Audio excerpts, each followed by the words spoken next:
this.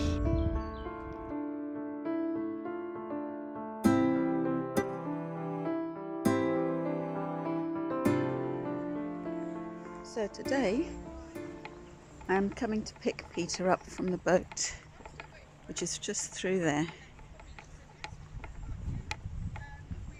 And the boat's going to go into the painter's boatyard and get a new coat of paint.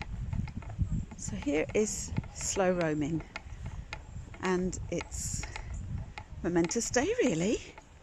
This is what it looks like from the outside.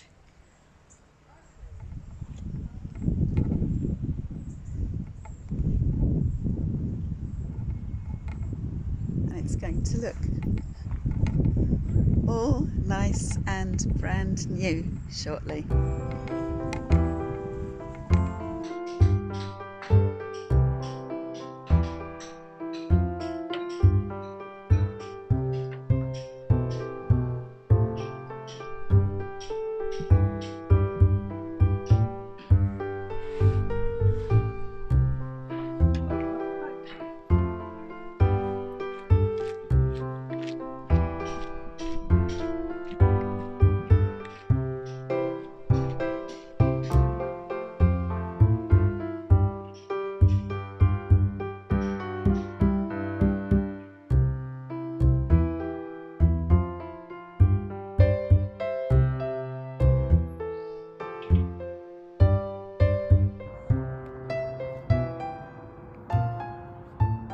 Peter's bid, in an effort to get to Northampton to have his stove fitted, was foiled by a couple of broken locks en route to Northampton between Foxton and his end destination. So he has ended up here in Market Harborough, in the wharf, Union Wharf. And this is where he will remain to have the stove fitted. Lockgate Stoves will send their people down here, and Peter will have a lovely new stove. Okay, work is continuing. As you can see, I've now got a new chimney stack there, and they're busy now fitting in the new fuel tank and ready for setting it all up and testing. They don't sell diesel here, so I'm using a new hand pump that I recently bought to pump some diesel out of the fuel tank. And there it is. I can't show it working because it needs two hands to operate it, so I can't film that, but you just pump that up and down and it's pulling the diesel out of the fuel tank just there and into the jerry can, ready to be used. I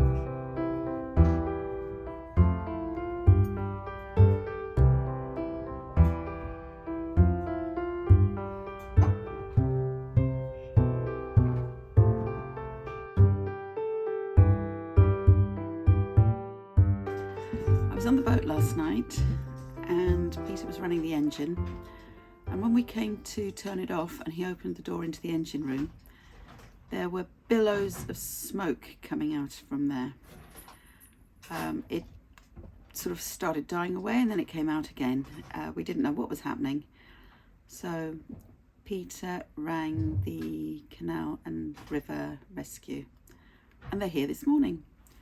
Well, the adventures of yesterday continued. We had the engineer over and he was able to ascertain that there were not just one leak, probably not two, but a few more than that. Some of them had been going on for quite a while, and it's where connectors were loose and not held in place by Jubilee clips and were just worn basically. So the state of play at the moment is that he's ordered some parts and he's left the boat, and we now have to wait for a call from the River and Canal Rescue, RCR. I've corrected that one from earlier. And when we get the telephone call, it means that either himself or another engineer will come back to fit the parts and to check whether or not everything is working. He did say that there's no guarantee that the parts and the faults that he's found, sorry about that, there's a motorbike leaving very noisily. He did say that there is no guarantee that the parts and the faults that he's found are what is causing the overheating. So we cannot run the engine for electricity. We've got no generator, as the engineer ascertained before he left. But we have got good solar coming in, as the days have been quite sunny yesterday and today.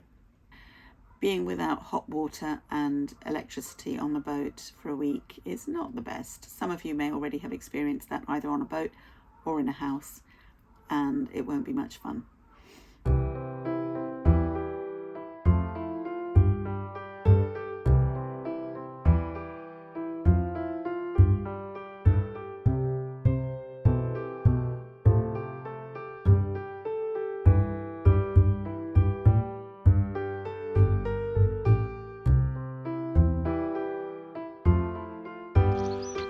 Right, well, it's just after 9 AM and we've had a good start. I'm travelling with another boat, Ramsden, and we did 6 locks, and we kept doing great guns, and we came down to lock 60 here, just outside Chatterton, and we found that there are 3 boats below the lock waiting to come up, and 1 boat up here waiting to come down because the lock is broken. And the news is that we're not expecting anyone to come and look at it again until tomorrow. Well, it's Monday morning, and here I am still on the Rochdale Canal, and yet another hold-up due to a failure. So I arrived here yesterday morning early, and we're going to be here at least until sometime tomorrow, we've just discovered. So this is lock 60, Boreshore, and like most locks, you can see there are 2 paddle mechanisms there on the gates, and the right hand one leads down to a panel in the gate that lets the water in and out, and it's become detached. So they've had a look at it this morning, and they've got to get the parts together and then come and replace it. Somebody's got to jump in there with a dry suit on. In the meantime, you can see there are 3 boats, I'll walk over a little bit, lined up there. I'm in the middle, and we're waiting to go down towards Manchester. And if we swing over this nice stone bridge, there are 3 boats here waiting to go up, and they've been here a day longer than us, so they were here when the problem was first reported. At least now the water levels are good on both sides, so all the boats are floating.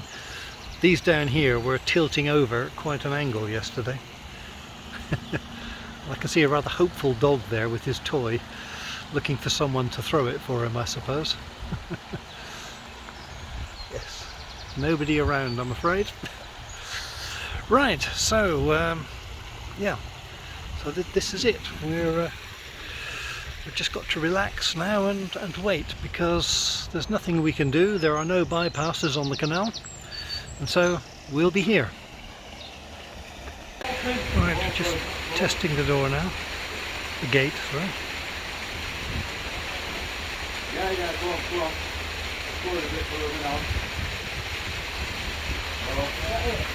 That's as far as it's going, which is not really enough.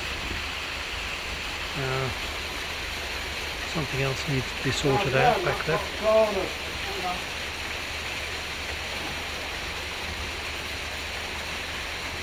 And once they finished here, there's a similar problem on lock 62 just down the canal, so they're pretty busy at the moment. Well, to my surprise, 4:15, and the lock 60 is fixed. Billy, the CRT man, got his dry suit on, which turned out not to be dry. It leaked like a sieve, but he jumped into the lock and cleared the obstructions around the gate, made a temporary repair to the broken paddle, and we're on our way. And we're heading down a few locks with the boat in front, and then we'll meet up with Billy again tomorrow morning, and he'll assist us through the awkward locks through Oldham and into the centre of Manchester. So hopefully by tomorrow night I shall be right at the end of the Rochdale Canal. Yippee! This is lock 34, which is the top lock, Meadford flight, and this gate couldn't be opened properly because there was something caught behind it, so the boat got jammed yesterday. Well, CRT have been here, are here at the moment, and a diver, well, a man in a diving suit, not going underwater, but he went down and he's recovered a big lump of, I thought it was stone, but apparently it's wood. So the gates are now fully open, but there's also a large object on the other side of the bridge, right in the middle of the approach to the lock, which makes it hazardous for boats to try and get in. So the chap in the dry suit is down there trying to fish it out. And once that's clear, I'll be going on that way, but probably tomorrow now. Well, it's a bit of a hold up. I'm at Sandon Lock, just after the village of Weston, on my way to Stone. I've been here almost 2 hours now, and it's got to be another good 10 minutes or so before I get out. And I've found out what's going on, so let's have a look. There's the people who are there on boats that are waiting to use the lock, and so they're helping me out. But the problem is, this is quite a deep lock. It's, according to the guide, it's 9 feet 11 inches drop. So there's a ground paddle and a gate paddle. Zoom in a bit, you can see the gate paddle's open. The ground paddle over in the background there is out of action. And the problem with the gate paddle with the deep lock is water comes gushing in at a high level. It started off above the level of the roof of the boat, not coming onto the roof of course, but it means you have to open it carefully, and I stayed on the boat and made sure it kept right at the back of the lock. I've spoken to the CRT man who's walking up and down doing a few other jobs, and apparently they have investigated why this paddle, the ground paddle's not working. And of course what happens is it takes water from the canal above the lock and it flows through an underground chamber into the lock itself.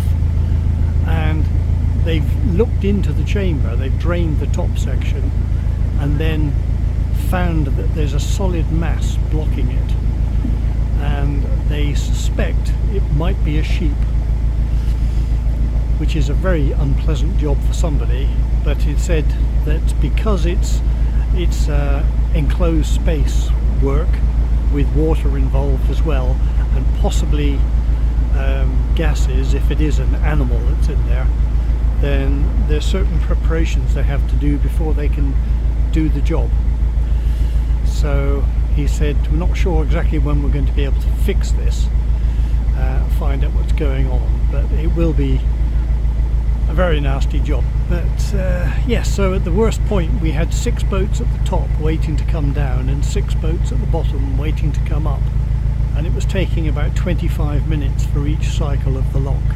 1 boat up, 1 boat down. So it's certainly made a hole in my expectations for today, because we're just coming up to 1 hour 50 minutes I've been here now. But it's not a problem. I can still get to Stone at a reasonable time, ready for my dentist appointment tomorrow.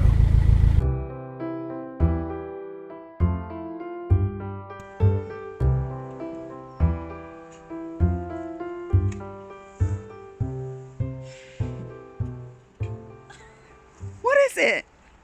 Trousers, I think? Yeah. Oh my word. There's a whole outfit in here. Right, so the first thing was a t-shirt. The second thing was trousers. Plastic bag. No wonder the boat wasn't moving. Once again, Peter is so close and yet so far. And this is how far he's drifted from the lock.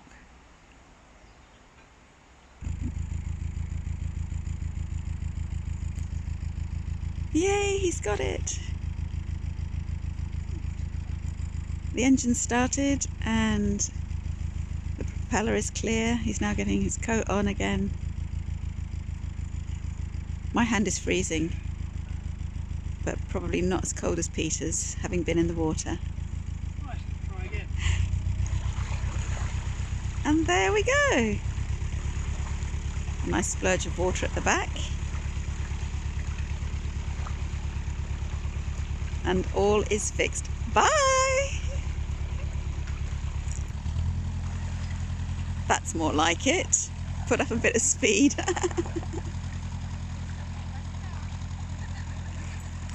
Okay, it's 9:40 now and we've got to lock 66. We've cruised on very gingerly over lots of rubbish to the next lock. I've just had to stop and clear all of this from the propeller. It's a mixture of plastic string, fishing line, plastic bags and abandoned clothing. I'm sure there'll be more before we get through this stretch. So now I notice one of the boats in front, they're busy clearing their prop as well.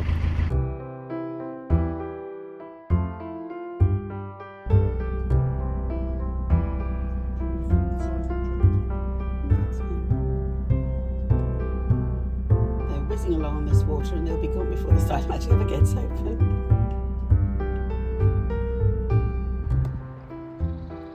Well, this is the River Thames, and as you can see it's flowing quite fast. You can tell by the bubbles on the water, and this is one reason why Peter cannot move the boat right now. Not that he has plans on going on the Thames, but what happens out here impacts on what happens on the Kennet and Avon Canal.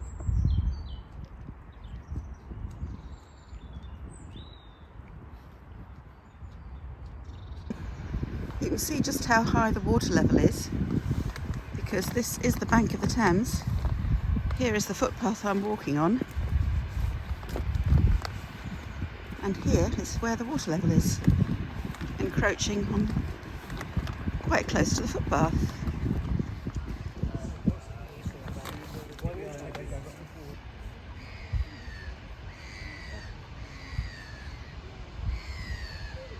Just a few short weeks ago, just before Christmas, Peter and I cruised along the Thames and made this right-hand turn onto the Kennet and Avon Canal, which is right there.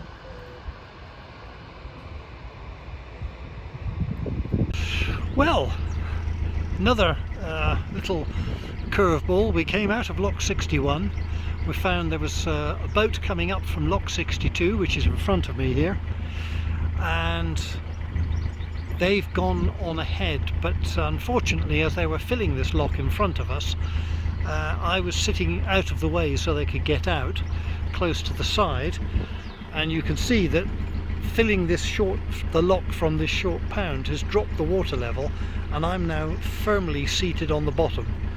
And I can't move the boat with the engine. I've used my old barge pole here and that didn't work, and the other boat tried to tow me off and that hasn't worked either, so I'm now waiting whilst the lady from the other boat has gone up to empty that lock you can just see under the bridge, and that should refill this pound, and I hope I can then get off here. So no lock is ever simple on the Rochdale Canal. There's always a problem to be encountered. So we'll see what develops.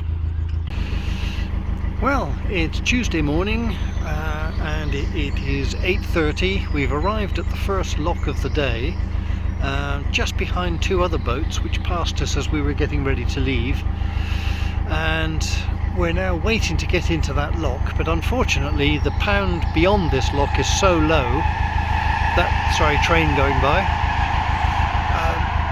is so low that the boats that went through the lock are stuck. So we're hoping that when we go into this lock and then empty it, that extra water will allow them to move on, and hopefully we can move on as well. We're frustratingly close to the end of the Rochdale Canal, but there are still quite a few locks to go. This one is 65 and the final lock on the canal is 92. We've got a lot to get through today. This is a very difficult section. And we'll see how it goes. I hope you've enjoyed this week's video. Thank you to my subscribers and to you for watching. If you found this video useful or interesting or entertaining, please like and share, spread the word. I would like to touch bases with more people. And if you've got any comments, please leave them in the comments section below, especially if you've had similar issues. So until next week and next week's video.